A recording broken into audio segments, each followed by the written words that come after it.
নমস্কার, আমি ডক্টর অমরনাথ মল্লিক। আজকে ভালো থাকুন এই পর্যায়ের আলোচনায় বার্ধক্যে মানসিক অসুস্থতা এই বিষয়ে দু চারটে কথা বলবো। যে আজ আমরা আলোচনা করব যে বৃদ্ধ বয়সে বার্ধক্যে এই ৬০-৬৫ বছরের পর থেকে কি ধরনের মানসিক সমস্যা দেখা যায়। তার মধ্যে প্রথম যেটা হয় যে অনেকেরই আগেও থাকে বা পরেও হয় যে একই চিন্তা বারবার আসতে শুরু করে। সব সময় মনে হয় যে কোনো জীবাণু ঘটিত তার হাতে নোংরা লেগেছে অথবা কোনো জীবাণুর দ্বারা সে আক্রান্ত হবে। নিজেকে অতিরিক্ত পরিষ্কার পরিচ্ছন্ন করা। কখনো কখনো মনে ভয় আসে যে কোনো পাপ কাজ করেছে, ঠাকুর তাকে অভিশাপ দেবে, সেই ভয় থাকে এবং বারবার একই ভাবনা একই চিন্তা তাদের মাথার উপর ঘুরতে থাকে। অনেক সময় তারা বুঝতে পারে যে এই যে চিন্তা এটা অমূলক, এই যে ভাবনা এই যে ভয় সেটা ঠিক নয়, কিন্তু তার থেকে শত চেষ্টা করেও মুক্তি পেতে থাকে না। একই চিন্তা বারবার ঘুরে আসে। তেমনি তারা একই ধরনের কাজ অনেক সময় করতে থাকে। যেমন কোনো জিনিসপত্র তারা ফেলতে চাইবে না, পুরনো জিনিসপত্র সেগুলো আঁকড়ে রাখে, সেগুলো জমিয়ে রাখতে শুরু করে। কোনো জিনিস এপাশ থেকে ওপাশ করবে না, সারাক্ষণ হয়তো ঠাকুরের পুজো করছে, সেই নিয়ে নানা সময় তারা অতিবাহিত করতে শুরু করে। হাত ধুয়ে যাচ্ছে তো ধুয়েই যাচ্ছে, হাত যেন পরিষ্কার হচ্ছে না। হাত পা স্নান করতে প্রচুর সময় নেয়, প্রচুর জল নষ্ট করে। এই ধরনের জিনিসগুলো কিন্তু বৃদ্ধ বয়সের বার্ধক্যে হতে শুরু করে, অথবা আগে ছিল ওসিডি আমরা বলে থাকি, যে অবসেসিভ কম্পালসিভ ডিসঅর্ডার, সেগুলো বাড়তে শুরু করে। এছাড়া যেটা দেখা যায় যে বার্ধক্যে কিন্তু একটা অদ্ভুত ধরনের নিঃসঙ্গতা গ্রাস করতে শুরু করে, যে আমি একাকী হয়ে গেলাম, আমাকে কেউ ভালোবাসছে না, পরিবারের কেউ আমার কথা চিন্তা করছে না, তারা আমাকে অবজ্ঞা করছে, অবহেলা করছে। নিঃসঙ্গতার অন্ধকারে যেন আস্তে আস্তে তারা ডুবে যেতে শুরু করে।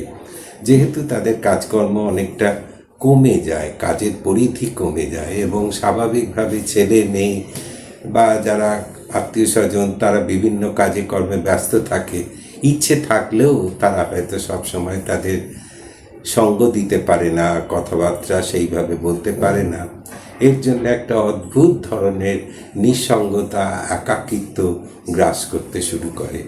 এছাড়া যেটা থাকে যে একটা ডিপ্রেশন বা হতাশা, এটা তো অনেক সময়ই থাকে এবং যাদের কম বয়সে অল্প বয়সে হতাশা ইত্যাদি ছিল তাদের কিন্তু আবার বার্ধক্যে এই হতাশা যেমন বেড়ে যায়, তেমনি ডিপ্রেশনের মেজর ডিপ্রেশন যেমন থাকে, তেমনি আরেকটাকে আমরা বলি বাইপোলার ডিপ্রেশন, বাইপোলার ডিসঅর্ডার, যেখানে হঠাৎ করে খুব বেশি খরচ করা, নিজেকে বিরাট কিছু মনে করা, ঘুম কমে যাওয়া, অনেকক্ষণ কথা বলা, অতিরিক্ত খরচ ইত্যাদি, ভীষণ রকম সাজ পোশাক করতে শুরু করলেন এত বয়সেতে, যেটা হয়তো লোকের চোখে লাগে।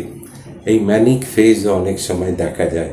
তাদের ঘুম কমে যায়, অনেকক্ষণ বকবক করতে শুরু করে, গালিগালাজ, চেঁচামেচি, হই হট্টগোল তাদের মধ্যে হঠাৎ মাঝে মাঝে বেড়ে যায়। এই যেমন ডিপ্রেশনের ব্যাপারটা থাকে, তেমনি উৎকণ্ঠা বা অ্যাংজাইটিও কিন্তু বার্ধক্যে খুব বেড়ে যায় এবং সেখানে সব সময় একটা কি হবে ভাব, একটা ভয় ভীতি, তাদের ভেতরে উৎকণ্ঠা এত বেশি যে তাকে তার ছেলে মেয়ে ইত্যাদি বলছে তোমার কোনো চিন্তা নেই, সব কিছু ঠিক আছে, তবু আমার টাকা পয়সা চলে গেল, চুরি হয়ে গেল, এরকম প্যারানয়েড আইডিয়া ইত্যাদি তাদের ভেতর যেমন আসতে শুরু করে, তেমনি অনেক সময় যাদের সিজোফ্রেনিয়া ইত্যাদি আগেও ছিল, সেটা কিন্তু বার্ধক্যতে আবার সিজোফ্রেনিয়ার মতন অসুস্থতা কিন্তু এসে থাকে এবং সেখানেতে তাদের সন্দেহ করতে শুরু করে, কেউ তাদের ক্ষতি করবে, এইরকম ভাবনা চিন্তা কিন্তু আসতে শুরু করে, প্যারাফ্রেনিয়া বলে থাকা হয়। এবং এই সময় ইমোশন অর্থাৎ আবেগজনিত নানা সমস্যাও দেখা যায়। অতি অল্পে তারা কেঁদে ফেলে, অথবা কারোর সাথে দেখা হলে এত উচ্ছ্বসিত হয়ে পড়ে যে কান্নাকাটি, জড়িয়ে ধরা, নানা রকম কথা বলা, হঠাৎ ইমোশনাল আউটবাস্ট যেগুলো আমরা দেখি, সেটাও যেমন থাকে, তেমনি আমার ইমোশনালি তারা এতই চুপচাপ, নির্বাক, নিস্পন্দ হয়ে যায় যে তার জন্যে কিন্তু তাদের যে ছেলে মেয়ে হয়তো অনেক দিন পর এলো, তাদের সাথে দেখা করতে এলো, বিদেশে থাকে, তারা হঠাৎ খুব চুপচাপ হয়ে যায়। সেই রকম কোনো আবেগ উচ্ছ্বাস তারা দেখায় না, যেটা কিন্তু তাদের কাছের লোকেদের মনে কষ্ট দেয়। সুতরাং বার্ধক্য এই অবস্থাতে কিন্তু নানা রকমের মানসিক সমস্যা দেখা দিতে পারে, যেগুলো নিয়ে বললাম।